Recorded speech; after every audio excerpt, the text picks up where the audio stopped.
Apel pasukan GAM jaga keamanan Kompanye Akbar Mualim Devat di Simpang Muling Aceh Utara.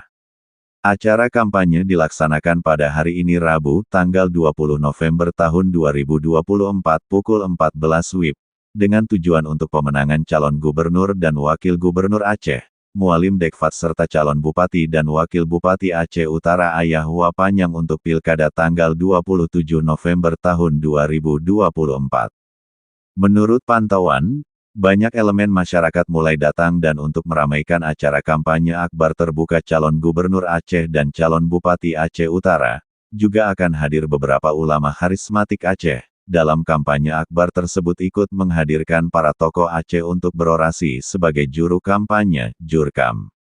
Partai Aceh juga bakal menampilkan beberapa penyanyi ternama seperti Rafli Kande dan Imum John. Mulai dari ujung pertama, 1, 3. 2, 4, 5, 6, 8, 10, 11, 12, 13, 14, 15, 16, 17, 18, 19, 20, 21, 22, 23, 24, 25,